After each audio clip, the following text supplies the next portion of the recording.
네, 여러분 안녕하십니까? 요즘에 우리나라의 형편도 그렇고 세계적인 그런 여러 가지 복잡한 문제 이런 것들을 보면서 여러분 많이 답답하셨죠? 과연 어떻게 끝날지 하나님은 왜 이때 잠잠하고 계실까? 그래서 마음이 답답함이 많이 있습니다. 어, 우리 아이들은 후세들은 과연 뭘 보고 그들이 잘할까? 그리고 그들은 정의를 어떻게 구현하면서 살 것인가? 돈을 보고 살 것인가? 아니면 하늘의 도덕을 가지고 살 것인가? 때때로 마음이 답답할 때가 많이 있습니다.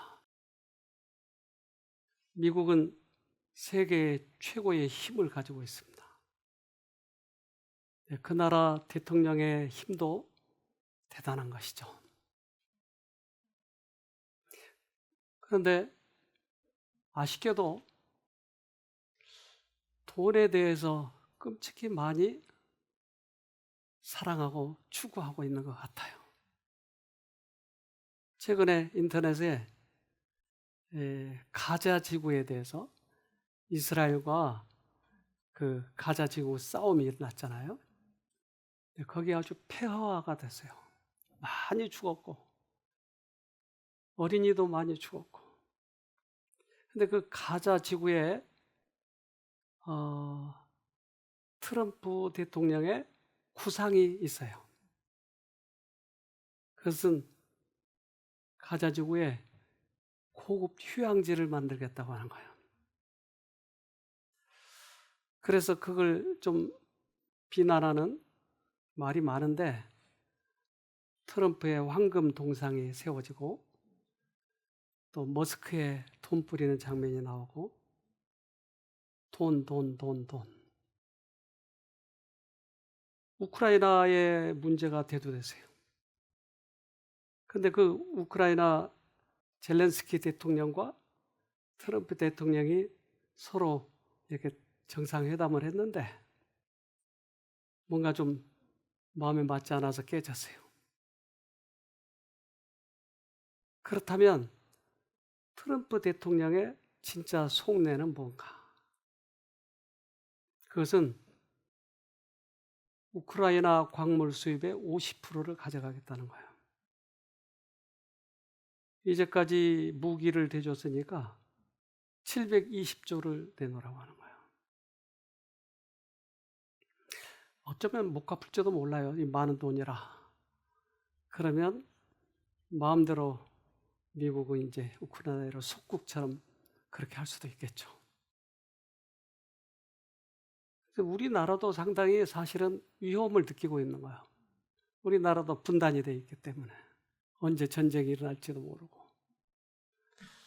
근데 제일 아쉬운 건 그러면 이 젊은 세대들은 자주 뉴스에 오르는 그러한 세계 대통령 그를 어떻게 바라볼 것인가? 우리는 신앙을 하고 있는데 그 신앙에 그러면 우리들이 이제까지 바라고 추구했던 그 목표는 어디로 가버린가?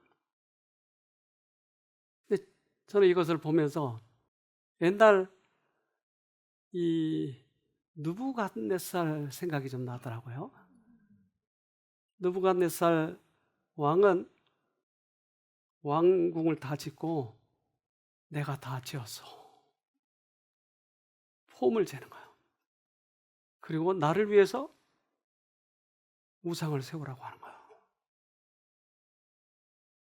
그리고 자기를 높이는 순간 갑자기 정신이 이상해져 버린 거예요. 그리고 그러한 자기가 동물이라고 한 소라고 하는 그러한 착각으로 정신병이 든 거예요. 그리고는 7년 동안을 그가 동물처럼 지내는 거죠. 부디 이번에는 그 일이 안 일어나길 바라요. 나무 그루터기가 잘라지고 그리고 동물처럼 되는 그런 일이 안 일어나길 바라요. 그렇게 안 일어나려면 어떻게 해야 되는가? 다니엘서 4장 27절. 그런즉 왕이여 나의 가난한 것을 받으시고 공의를 행함으로 죄를 속하고 가난한 자를 긍휼히 여김으로 죄악을 속하소서. 그리하시면 왕의 평안이 혹시 장구하리이다 하였느니라. 많은 사람이 전쟁 때문에 죽었어요. 그런데 그 생명에 대해서는 별로 관심이 없고 거기서 생기는 돈 이것만 관심이 있는 거예요. 우리 부디 지금 이 설교 듣고 있는 우리 아이들 그런 것보다 하나님이 계시다고 하는 것을 보기를 바라요. 이런 것을 계속 보게 되면 우리들의 성격이 그렇게 꼴져가요. 돈이 최고예요. 인정사정 볼 거 없어요. 부모도 돈 안 주면 죽이는 세상이에요. 그래서 아이들이 어떻게 보고 자랄 건가 참 이런 문제에 근심스러워요. 우리들에게는 항상 두 가지 음성이 들려요. 그래서 마음에 하나님의 음성이 들릴 때 여기에 반응을 하지 않으면 느부갓네살처럼 되는 거예요. 그는 결국은 7년 동안 정신병으로 지냈어야 돼요. 사람의 마음이 하나님의 신의 감화에 순복할 때에는 양심이 각성되어 죄인은 하늘과 땅에 있는 하나님의 정부의 기초가 되는 하나님의 신성한 율법의 깊은 뜻과 신성성을 얼마만큼 깨닫게 될 것이다. 세상에 와서 각 사람에게 비치는 빛이 심령의 구석구석을 비추어 암흑 가운데 감추인 것들이 드러나게 될 것이다.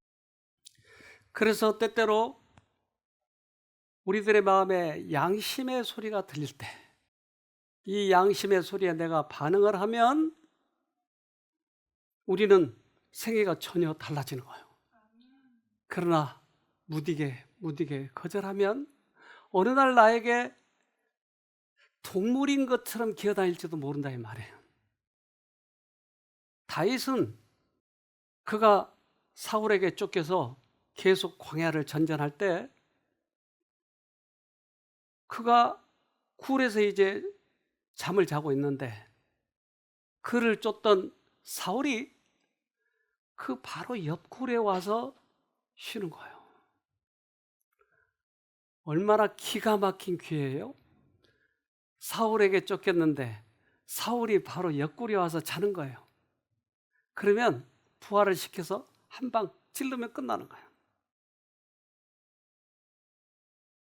그래서 부하들이 기회입니다. 장군이시여. 기회입니다. 저때 찔르면 끝납니다. 그때 다윗은 어떻게 반응했는가 하는 거예요. 다윗의 부하들이 이것을 보고 저희 지도자에게 사울을 죽이기를 간청하였다. 그들은 지금 왕이 저희 권세하에 있다는 사실은 하나님께서 친히 원수를 저희 손에 붙여 그를 멸할 수 있게 하신 분명한 증거라고 해석하였다. 다윗도 그 일을 그렇게 보려는 유혹을 받았으나 양심의 소리는 그에게 여호와의 기름 부음 받은 자를 해하지 말라고 말하였다. 죽이면 끝나는 거예요. 그러면 자기가 왕이 될 수 있는 거예요. 근데 그때 그가 역대상에 있는 말씀을 생각한 거예요. 역대상에는 이렇게 얘기하죠. 역대상 16장 22절 이르기를 나의 기름 부은 자를 만지지 말며 나의 선지자를 상하지 말라 하셨도다. 근데 그 왕이 내 마음에는 들지 않지만 모든 지도자들은 하나님께서 세우셨거든요. 근데 그 하나님께서 세우신 그 왕을 내가 죽이면 하나님의 뜻을 거스르는 거예요. 인간적으로 볼 때는 죽여야 내가 왕이 되는 거예요. 그러나 그렇게 할 때 하나님과의 나의 관계가 문제되는 거예요. 그래서 그는 옷을 베기만 해요. 그리고 그 사울이 이제 돌아갈 때 다윗은 이렇게 얘기를 해요. 사무엘상 24장 4절. 다윗의 사람들이 가로되 보소서 여호와께서 당신에게 이르시기를 내가 원수를 내 손에 붙이리니 내 소견에 선한 대로 그에게 행하라 하시더니 이것이 그날이니이다. 다윗이 일어나서 사울의 겉옷자락을 가만히 베니라. 이제 다윗은 양심의 소리를 듣는 것이었어요. 세상의 어떠한 출세보다는. 근데 우리가 이러한 일을 하기가 참 그렇게 쉽지 않아요. 저에게도 그런 일이 닥치면 어쩌면 내 칼이 있었으면 바로 죽였을지도 몰라요. 여러분은 어떠세요? 여러분은 다윗처럼 했겠죠? 다윗은 이런 일이 여러 번 있었어요. 다윗은 그가 왕이 돼서 하나님께서 시키는 대로 하니까 승승장구해서 국민도 많아지고 땅도 넓어지고 너무너무 이제 행복해지는 거예요. 그래서 인구가 꽤 많아졌는데 어느 날 인구수를 세라. 그런데 이 백성들의 마음에도 우리가 이제 부강했으니까 이제까지는 하나님만 쫄쫄 따라다녔지만 이제부터는 우리 스스로 한번 이겨봅시다. 우리도 백성이 많잖아요. 장군도 있고 전차도 많은데 우리가 이제 우리 스스로 한번 외국을 정복하고 그래 봅시다. 다윗이 들으니까 그 옳은 소리 같으네. 인구수를 세라 했어요. 이게 어디서 온 아이디어일까요? 그래서 때때로 선한 일이라 할지라도 선 속에 악이 있을 때가 있어요.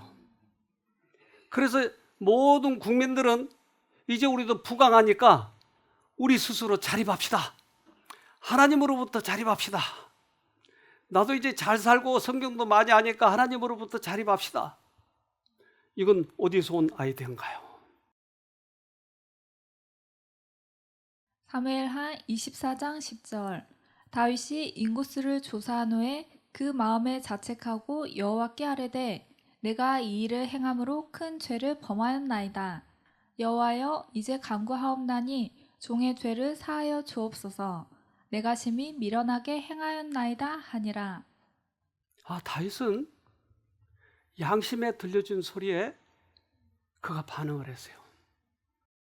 누가 와서 말하기도 전에 이거 잘못했구나. 내가 심히 잘못했나이다. 우리는 인생을 살아가면서 이러한 일들이 수없이 많이 일어나요. 하나님의 음성과 나의 욕망, 이것들이 대두될 때 때때로 그것에 대해서 정직하게 누가 권유를 해도 거절할 때가 많이 있었어요.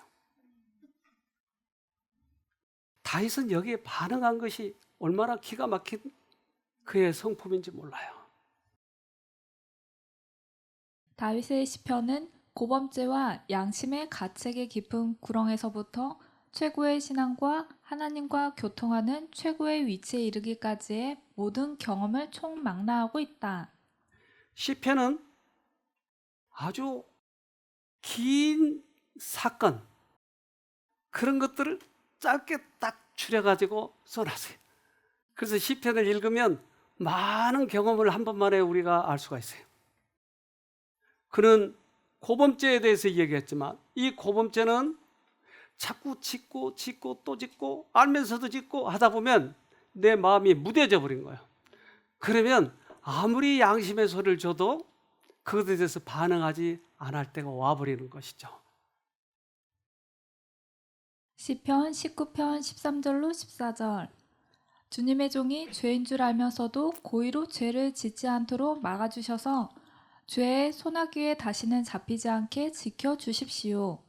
그때야 나는 온전하게 되어서 모든 끔찍한 죄악을 벗어 버릴 수 있을 것입니다. 나의 반석이시오 구원자이신 주님, 내 입의 말과 내 마음의 생각이 언제나 주님의 마음에 들기를 바랍니다. 그는 이 세상에 살지만 하늘 왕국을 향해서 그는 꾸준히 가고 있었어요. 그래서 고범죄가 우리들의 양심을 무디게 만들까 봐 고범죄를 짓지 않게 해주세요. 얼마나 정직한 기도예요? 때때로 우리는 어떤 죄와 타협할 때 하나님 한 번만 눈 감아주세요 하고 하는데, 이 사람은 그 고범죄를 짓지 않게 해달라고 하는 거예요. 다윗의 시편은 고범죄와 양심의 가책의 깊은 구렁에서부터 최고의 신앙과 하나님과 교통하는 최고의 위치에 이르기까지의 모든 경험을 총망라하고 있다.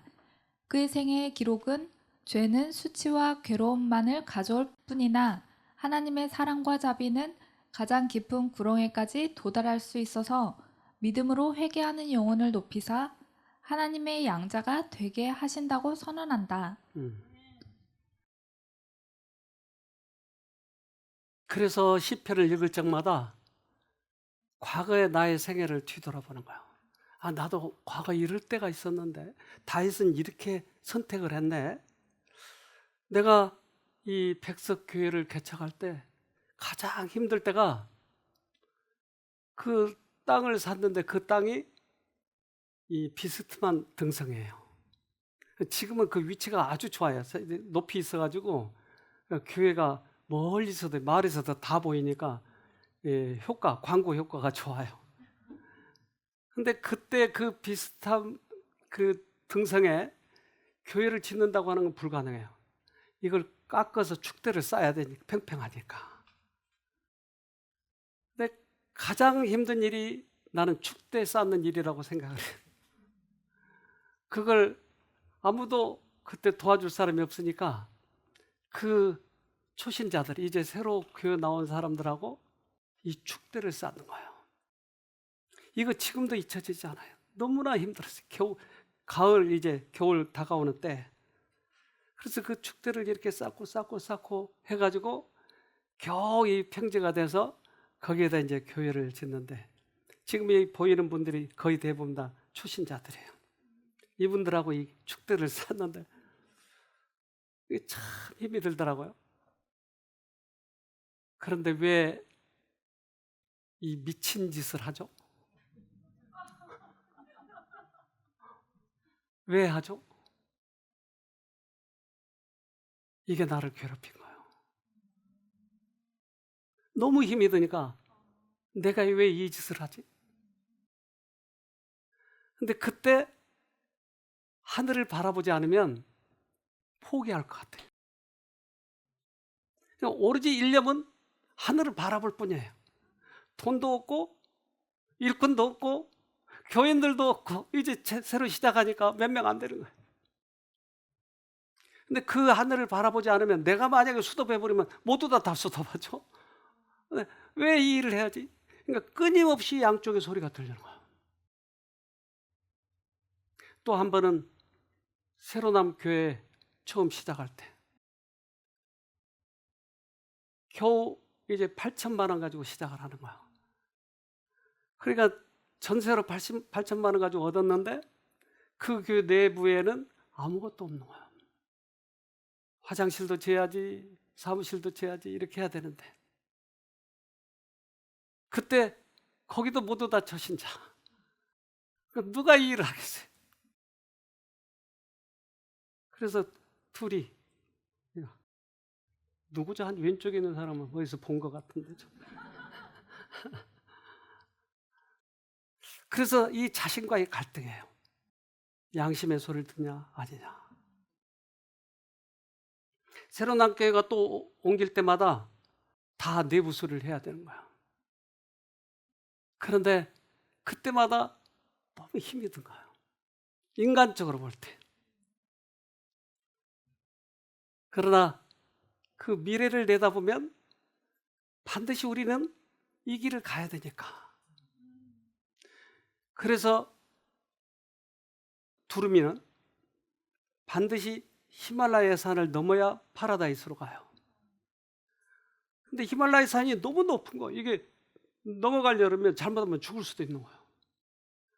근데 히말라야 산을 넘지 않고 돌아가는 방법이 있어요. 그들은 날아가니까. 근데 왜 돌아가지 않고 거기만 넘어가려고 하죠? 그것은 두루미에게 그 길을 넘어갈 수 있도록 그들에게 정해놨어요. 그 길을. 그래서 넘어가야 돼. 거기에 파라다이스가 있는 거예요. 우리 인생길을 돌아갈 수도 있어요. 나 이거 안 해. 그렇다 해서 누가 나 죽이지도 않아. 근데 왜 이 길을 가야죠? 다른 사람은 다 평안하게 하는데 왜 나는 이 길을 가야지? 두루미에게 히말라야를 주셨으니까. 그런데 그 과정을 지나면서 엄청난 교훈을 받은 거예요. 그 믿음의 도를 깨닫지 못해. 그때 만약 그 길을 가지 않았다면 깨닫지 못할 수없이 많은 것들이 있었어요. 근데 이 고민을 나만 하는 게 아니고 다윗도 했더라고요. 아삽이란 사람도 했어요. 시편 73편 1절로 3절. 하나님이 참으로 이스라엘 중 마음이 정결한 자에게 선을 행하시나 나는 거의 실족할 뻔하였고 내 걸음이 미끄러질 뻔하였으니 이는 내가 악인의 형통함을 보고 오만한 자를 질시하였음이로다. 난 정직하게 살려고 하는데 저 사람은 사기치고 도둑질 하는데 왜 이렇게 잘 살죠? 근데 어떨 때는 눈이 튀어나오도록 잘 살아. 아프지도 않아. 그러니까 더 성질나. 근데 왜 이 일을 고집해야 하냐고요. 나에게 무슨 부스러기라도 떨어지고 그래야 뭐 나도 좀 해볼 만한데 나는 부스러기라도 안 떨어지고 그는 엄청 사기치면서도 잘 사는 거예요. 최근에 그런 사람이 더 많아졌어요. 그러니까 더 눈이 나오는 거예요. 여러분 이 일이 앞에 닥치잖아요. 시편 73편 13절. 내가 무엇 때문에 마음을 깨끗이 하였단 말입니까? 내가 죄를 짓지 않고 성실하게 살려는 것이 무슨 소용이 있단 말입니까? 무슨 소용이 있어요?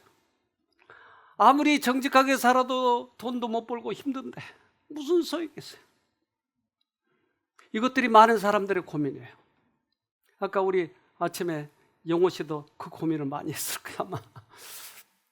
내가 교회에 충실해야 돼? 왜? 내가.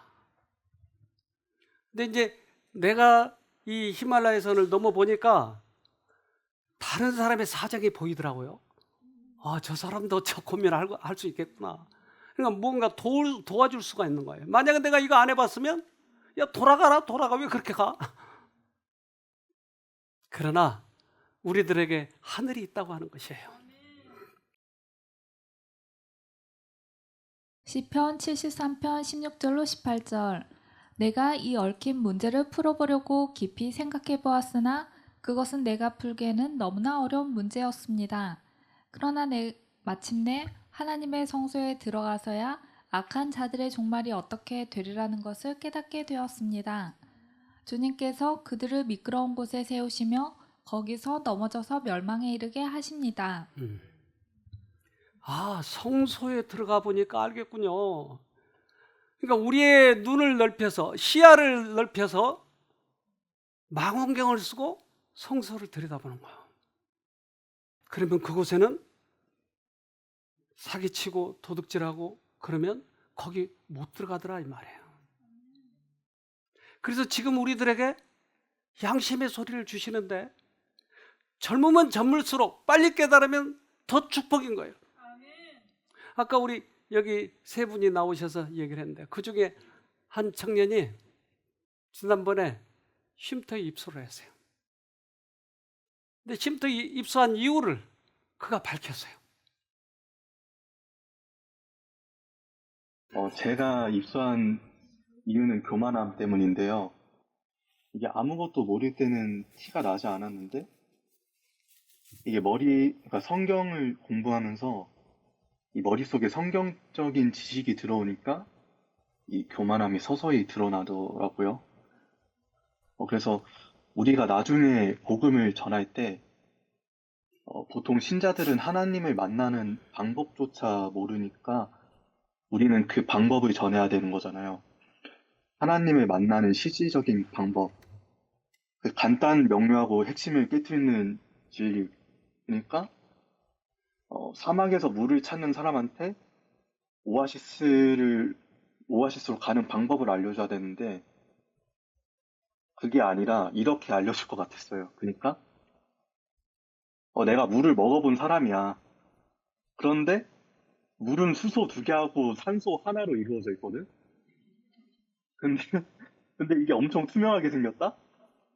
그 물을 처음 발견한 사람이 땡땡땡이라는 사람인데 그 사람이 뭐 하는 사람이냐면 이러면서 자꾸 쓸데없는 정보만 늘어놓는 그런 사람이 있잖아요. 이게 오아시스로 가는 방법을 알려주지 않으면서 그런 것만 가르친다면 그것은 물을 이해하는 데는 도움이 될지언정 물을 마시는 데는 도움이 안 되겠죠? 그 사람에게 도움을 주는 게 목적이 아니라 내 경험하고 지식을 자랑하는 게 목적이기 때문에 그런 얘기를 하게 되는 거라고 생각을 해요. 그런데 제 머릿속에 그런 복잡한 지식을 좋아하는 마음이 자꾸만 생기더라고요. 어, 그러면서 이 단순하고 확실한 진리, 그러니까 믿음으로 말미암는 의는 자꾸만 이게 소홀히 하게 되는 제 자신을 자꾸 발견하게 되는 거예요. 그래서 이대로 가면 위험하다. 가장 중요한데 이 줄기를 놓치면 안 된다 싶어서 쉼터에 오게 됐습니다. 그래서 원장님하고 식사를 하면서 이런 문제를 말씀드렸을 때 그때 원장님께서 제게 필요한 말씀들을 해주셨는데 그 뒤에 사실 쉽지는 않았지만 그 과정이 그 주님하고 관계를 하면서 정직하게 제 교만함을 고백드리면서 정말 많은 싸움이 있었지만 우여곡절 끝에 교만한 마음을 주님께서 없애주셨습니다.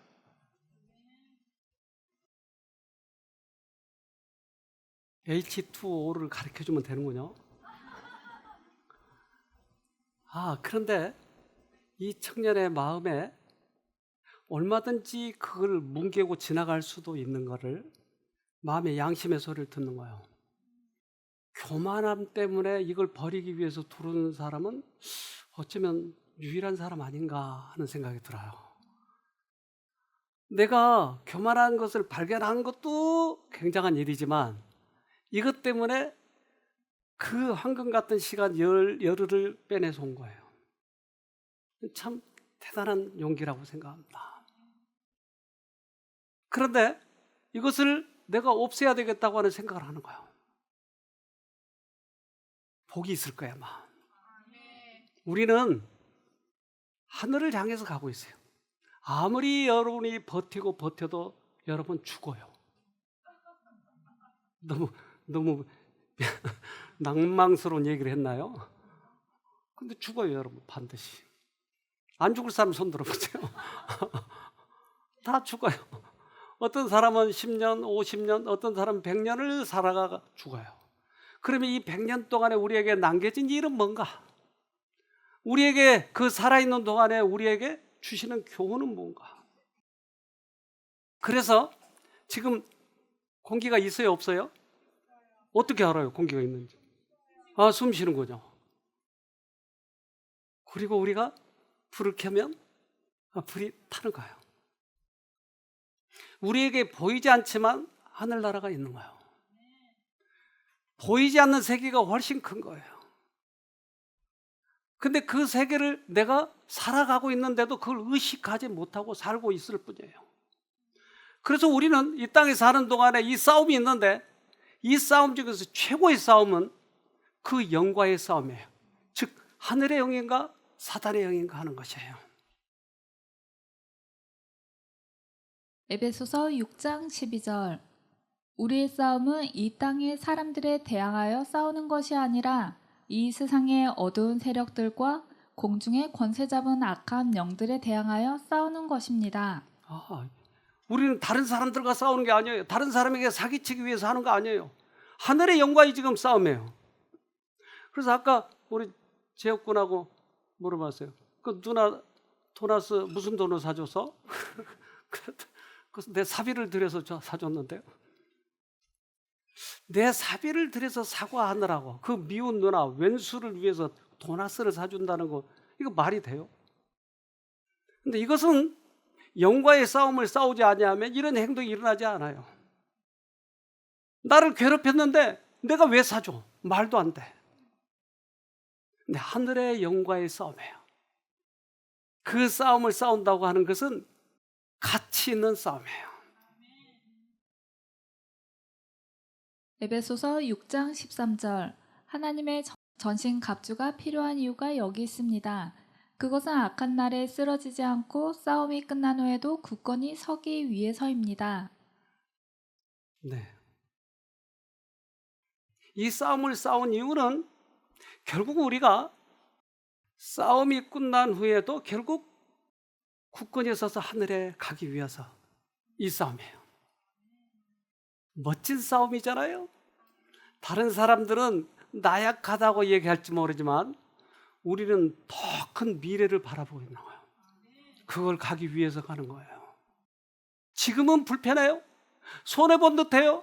다른 사람은 바보라고 얘기해요.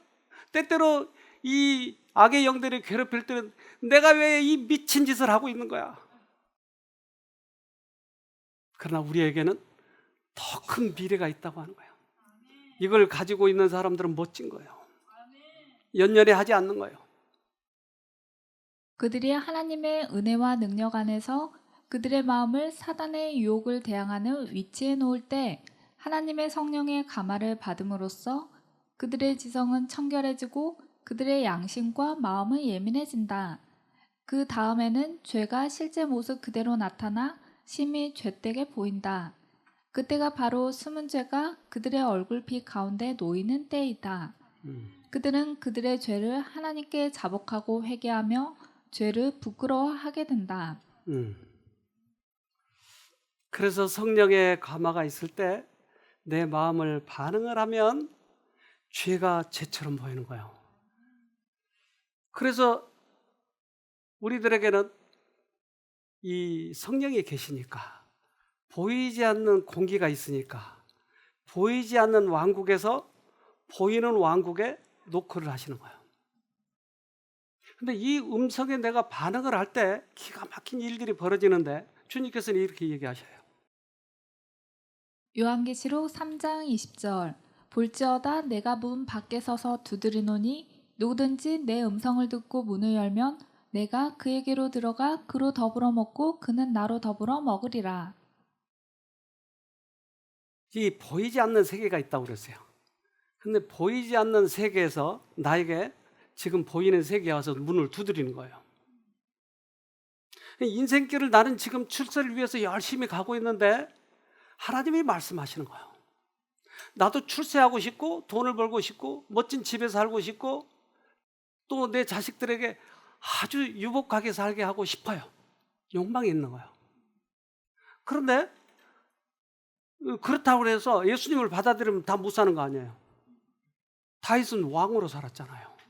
그는 정직했잖아요.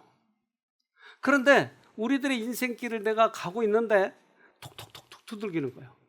그러면 고개를 돌려서 보면 나에게 이제 그 미래, 멋진 미래, 이것이 펼쳐지게 보여주는 것이에요.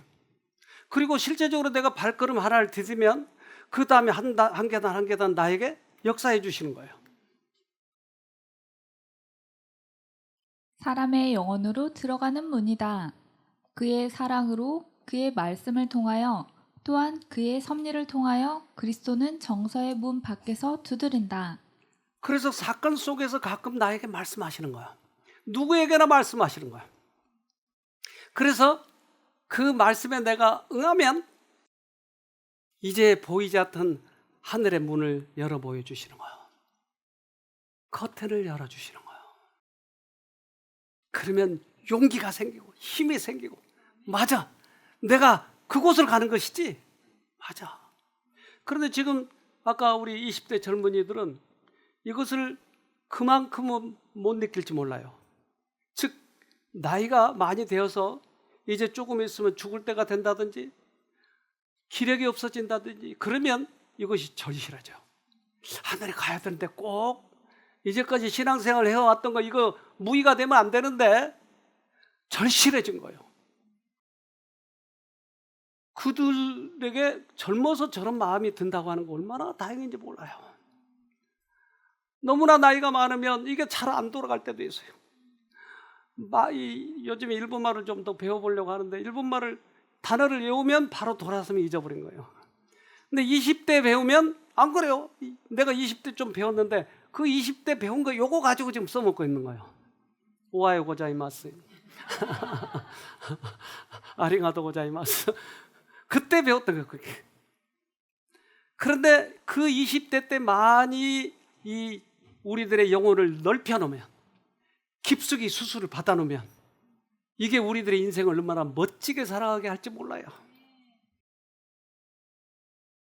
욥이 하나님을 보았을 때 그의 황당함은 사라졌다. 오직 하나님께서만 그의 문제들의 해결 방법을 주실 수 있었다.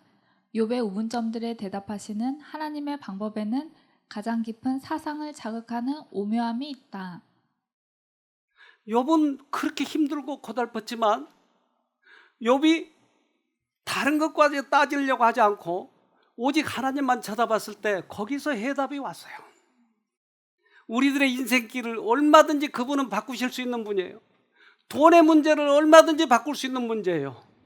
그런데 먼저 내가 하나님께 우선순위를 둘 때 주님께서는 그의 나라와 그의 의를 구하면 그 모든 것을 더하시는 거예요.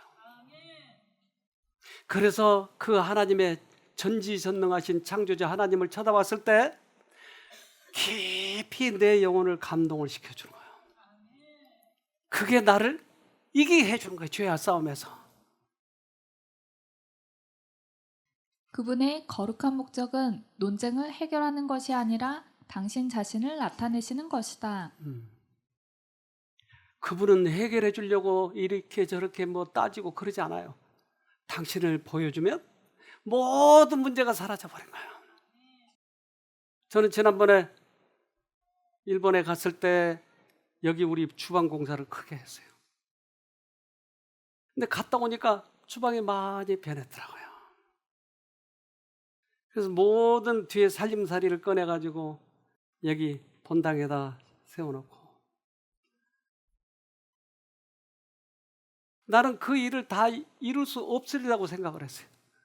우리 교인들 그렇게 숫자도 많지 않고 또 일하는 사람도 그렇게 많지 않은데 어떻게 그 일을 다 마무리할 수 있을까 했는데 다 마무리했더라고요. 너무 감사했어요. 그래서 이제 작년에도 우리가 여러 가지를 했고 올해도 이제 여러 가지를 벌써 이뤘어요. 그래서 갔다 와보니 주방 공사가 거의 다 끝났고 그 뱅뱅 돌아가야 됐고 또 이게 언덕을 넘듯이 넘어가야 했는데 그 통로를 다 만들어가지고 깨끗하게 다 마무리한 걸 보고 정말 깜짝 놀랐어요. 그래서 그 이면에는 이렇게 수고한 분들이 계시는데 그것 때문에 얼마나 요즘에는 편하게 이렇게 다니는지 모르겠어요. 그래서 한쪽도 이 싱크대가 좀 불편하니까 누가 그걸 또 해줬어요. 그래서 주방에 들어가면 깨끗해요. 오늘 아침에 찍었는데 뭐 다른 분들은 없을 때 찍어서 일단 미인 몇 사람 골라가지고 찍었습니다. 그래서 주방 문이 있고 양쪽에 통로가 생기고 얼마나 감사했는지 모릅니다. 우리 주차장이 좀 한 2주간 못 썼죠. 좀 사정이 있었어요. 근데 그 주차장을 또 다 깨끗이 해가지고 다시 이제 정비를 할 생각입니다. 거의 다 됐어요. 그리고 지난 일요일 날 우리 별관이 이제 드디어 그 전세를 빼주고 이제 완전히 독립하게 됐습니다. 그래서 전세에 나가신 분이 뭐 다 정리를 했지만 또 청소해야 될 게 있어서 지난 일요일 날 오셔서 많이 청소를 해줬습니다. 저는 이 주방공사, 또 주차장 공사, 또 별관 이 공사 이걸 하면서 참 많은 것을 느껴요. 별관을 10억여 원을 이사들을 주고 우리가 산 거예요. 우리 인원으로. 어떻게 그렇게 살 수 있을까요? 안 그래요? 어떻게? 처음에 계약할 때도 상당히 마음이 걱정이 됐어요. 근데 누가 나보고 믿음 없는 사람이라고 할까봐 말도 못하고 속으로 끙끙 앓았어요. 근데 우리 10억여 원을 어떻게 만들어내? 근데 주님께서 여러 번 말씀하셨어요, 저에게. 그래서 결국 이번에 완전히 다 내보내고 전세 이제 완전히 해결됐어요. 이제. 그게 이제 우리 화폐로 이관까지 됐고. 그런데 보이지 않게 헌금을 해주신 분들이 있어요. 그걸 내가 잊어버릴 수가 없어요. 과거에 제가 여러 군데 교회를 개척하면서 저는 그런 확신이 생긴 거예요. 하나님께서 밀어붙일 때 하면 되는 거예요. 내 힘으로 하려고 그러면 안 돼요. 근데 이번에도 그렇게 말씀을 하시는 거예요. 그래서 그들을 다 내보내고 이제 우리는 새로운 곳에서 2층에서도 이제 마음대로 사용할 수 있게끔 그렇게 됐어요. 그래서 정말 그동안에 보이지 않는 곳에서 도와주시고 완전히 이렇게 해결할 수 있도록 여러분 도와주신 분에게 진심으로 감사를 드립니다. 잊을 수가 없어요. 그런데 나를 위해서 그분들이 주는 건 아니잖아요. 그들이 돈이 남아서 던지는 거 아니잖아요. 그들은 하나님을 사모하니까, 하늘을 사모하니까 이 건물을 위해서 그렇게 헌금들 하셨어요. 그래서 저는 그들에게 마음의 하늘에 대한 음성과 자기 이 세상적인 음성 가운데서 싸웠으리라고 생각을 해요. 정직한 자에게 하나님께서는 축복을 하셔요.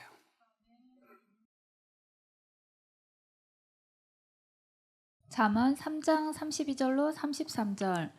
여호와께서는 비뚤어진 사람을 가증히 여기시고 정직한 사람을 신뢰하신다.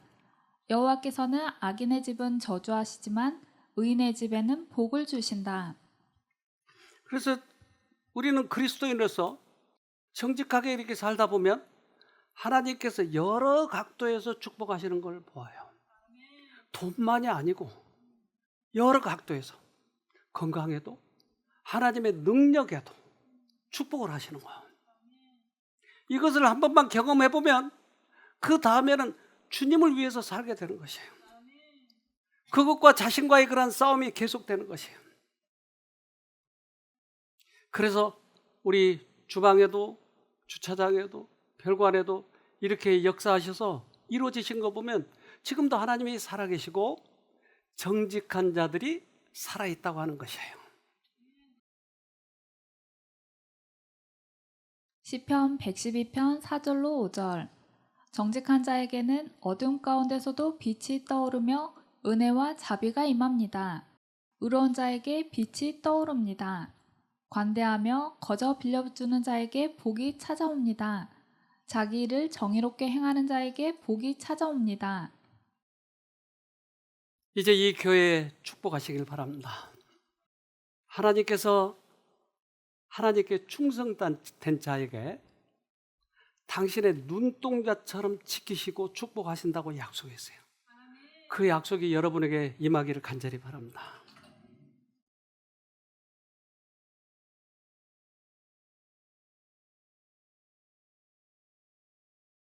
하늘에 계신 고마우신 아버지, 우리 교회를 붙잡아 주시고 하늘나라를 바라보면서 죄와의 싸움을 충실히 해갈 수 있도록 은혜를 베풀어 주셔서 감사합니다. 우리들의 소망은 하늘에 있습니다. 세상이 아무리 세상 것으로 유혹한다 할지라도 굴하지 않고 주님의 나라를 바라보고 충실히 따르는 자들에게 다시 한번 용기를 주시고 은혜를 베풀어 주시옵소서. 주님께서 그렇게 해주시면 더욱더 주님께 충성하게 싸우니 지금도 이 땅에 정직한 자를 두신다고 하시는 당신의 약속이 우리 교회에 이루어지도록 도와주시옵소서. 그래서 하나님께서 주시는 은혜와 축복으로 멋지게 행복하게 건강하게 우리 모두가 살아가면서 이제 다른 많은 사람들에게 주님이 지금도 살아계시다고 그렇게 외치도록 도와주시옵소서. 이번에 별관을 우리에게 온전히 이제 주신 하나님, 이것을 위해 잘 사용하도록 도와주시고 그것을 위해서 많은 영혼이 그곳에서 유익을 얻도록 도와주시옵소서. 하나님께 돌아올 수 있도록 도와주시옵소서.